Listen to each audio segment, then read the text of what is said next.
Today I'm going to be cleaning my trumpet. I'm actually teaching my daughter how to clean her trumpet as well. We have our supplies all out. You need a place to clean your trumpet. So I happen to have a kitchen sink that does not have a divider in it. So it's large enough to soak the trumpet in it. However, you may need to use a bin or tub or something that is deep enough to lay your instrument in it and be able to submerge the bell. Next, you're going to want to get a towel. I wouldn't recommend your finest towel. Like a bath towel size, larger towel would be helpful. Then you'll need your snake for cleaning it out.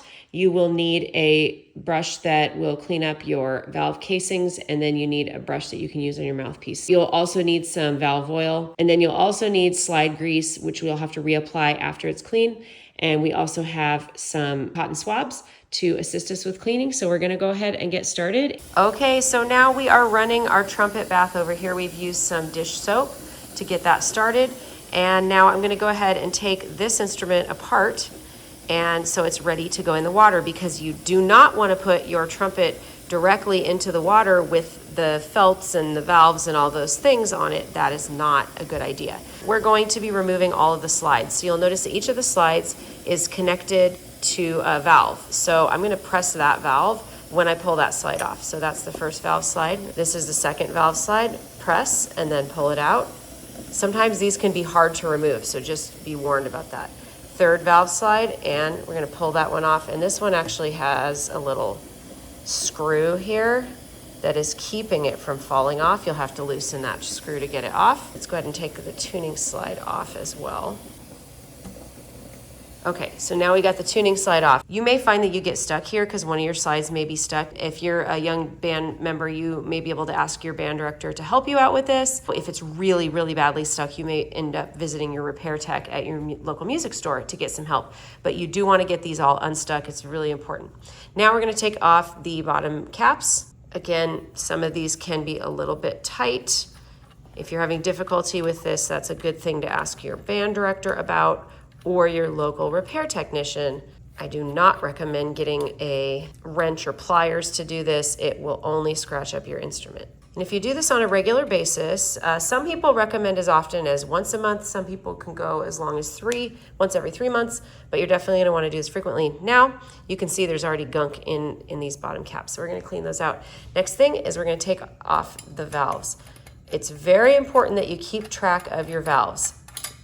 Most good brands of trumpet will have a marking on the valves. So this one has a 1, so I know that that is the first valve. There is that 2 marking, so I know that it's gonna go back in place. If you have an off-brand or a budget version of an instrument, you might run into one where they're not marked and you can't see these markings. So it's really important that you put these in a sequence where you know which one is which. Okay, so now we've got everything disassembled. Now my daughter is going to go ahead and take her trumpet and bring it on over, and we are going to set it carefully into the sink. Good, and we want to put carefully into the sink. And we want to make sure that it gets water inside of it. So we might go a little deeper on the water. We'll let this continue to fill up a little bit higher. I like to use warm water, not scalding hot, but warm water I think is good for loosening things up. Okay, next she's going to go ahead and put all of the slides into the water, carefully setting them down at the bottom of the sink or container. This is a really important thing. Don't put your valves into this container. We're going to actually put those into something different so that they don't get submerged all the way. So now we need to deal with these valves, and we want to soak them, but what we don't want to do is we don't actually want to get this top section wet, because you can see there's felt up here, and yes, it is possible to disassemble that, but most young players and students, that's not something that you know how to do initially. So an easier way to do this is to just submerge it up on the bottom section, get that part in the water. And so I like to grab just a coffee cup. Here's my 3 blind mice coffee cup. And you're just gonna wanna get enough in here that it's going to submerge the bottom, but not actually get the top part wet. Okay, so now I can set these valves in here and not get the top section wet. If they're not marked, you might even wanna put a little piece of tape on top, and so you know which one is which, but most good trumpet brands, they should be marked. Drop these in with my with my valves. So we're gonna let those soak in here and get clean as well. Okay, now we're gonna scrub each of the bottom sections of these pistons because there's actually quite a bit of gunk that's gotten in here, so it's pretty big. We're gonna use a smaller brush for that. Kind of helps to get into these parts. And you can kind of see if there's gunk inside. You wanna get that all out.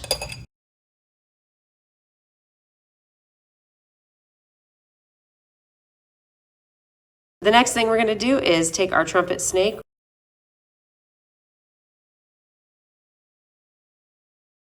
I would really focus particularly on this receiver, this area, because that's the one that's closest to your mouthpiece and it's gonna get the dingiest overall. It's gonna get the most gunk on it.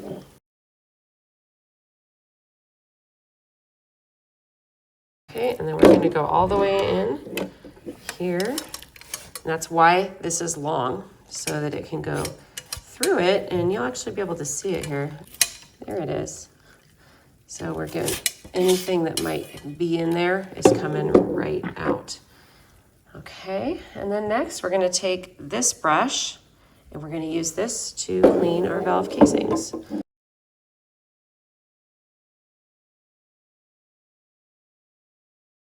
We also have these other slides here that we're gonna want to hit with our snake because there can be gunk inside of those as well.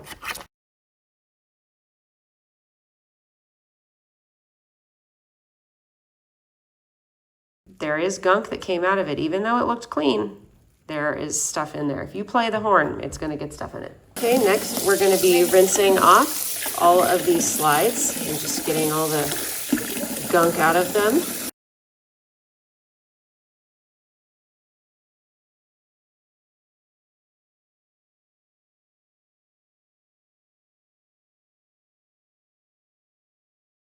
So you're also going to want to soak your mouthpiece. If it's really got a lot of residue in it, you could soak it in vinegar. Usually for me, it's enough to just soak it in like a cup of soapy water. I clean my mouthpiece way more often than I clean my whole trumpet. I probably clean my mouthpiece probably once a week. So it's never nearly as dirty as anything else. Now we're going to take our valves and we are going to rinse those off and just get all the soap off of it. Again, remember, we are trying not to get the felt here or up here wet. We want to keep that stuff dry.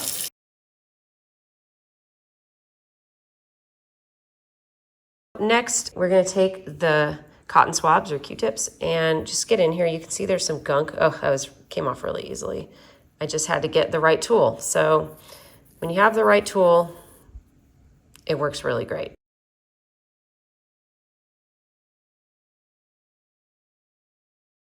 Now we're going to dry off everything.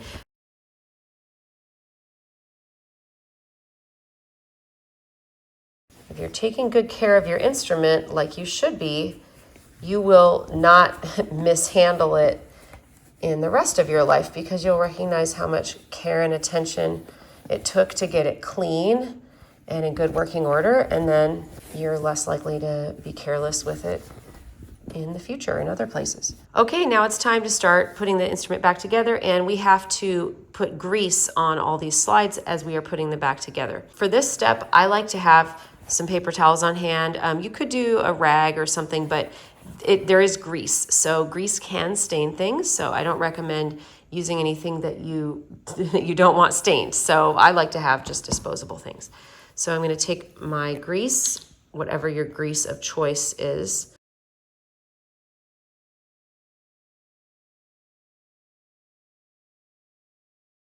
If you're new to playing a brass instrument, when you put the slides on, you always need to catch one side and then kind of wiggle it and catch the other side. So then it should start to go in. But if you find it's a little tight like this, one option is you can kind of go in here and work this grease down into the slide, and that will help for it to get more equally distributed around. And then you can put in the one and then wiggle to get to the next one, and then that one went in like a breeze. That was easy. So no problem there. And then we're gonna take the excess, you could even use this if you wanted to reuse it, on the little one of these little ones, maybe on this one. This does not take much on the second valve slide.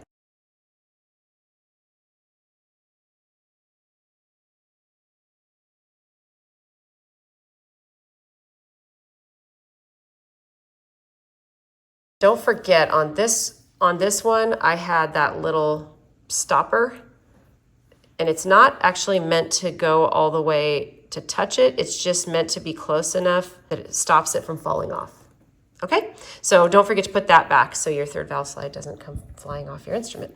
Okay, next we're gonna put these bottom caps back on. Righty-tighty. That's a good thing to learn if you're playing a brass instrument. Righty-tighty, lefty-loosey. It sounds like a silly expression, but it will help you remember which way to go. And if you ever have trouble catching the threads, just go backwards first until you get like a clean catch on the threads, and then start to go forwards, and they should be easy. Now we're going to oil the valves and put these back in. So let's look for those little numbers first. This looks like it is 3, and this is 1, so this must be 2. We'll take out our valve oil for piston valves. These are piston valves, they go in a tube. And we're gonna set that into its casing. And I just kind of loosely set it here. And so it's kind of ready to go in, but then I normally do this on my lap. You're going to put the valve oil on the bottom half, not the top, just this bottom half, this wider section, because that is the part that's sliding inside. And I actually like to kind of turn it and make sure that gravity's helping me drip it down alongside. And I'll kind of even give it a little spin just so it gets spread around. And you will notice that you have a valve guide inside of here. This little white thing is your valve guide. Sometimes they're metal, but usually plastic these days. There's actually a little notch inside of your valve casing, and it's going to, when you turn it, it's going to click like this. I'm going to do that again so you can hear and see. You'll see it drop and you'll hear it click. So that's how I know it's in position. And then I'm going to go ahead and tighten that down. Again, just finger tight. It doesn't need to be really tight. And then I'll kind of work the valve a little bit, just make sure everything feels right. And we don't need to disassemble the stem or anything else. We'll just keep that in place. That should just be finger tight again so it doesn't wiggle while you play. We're going to repeat that same process with the rest of them.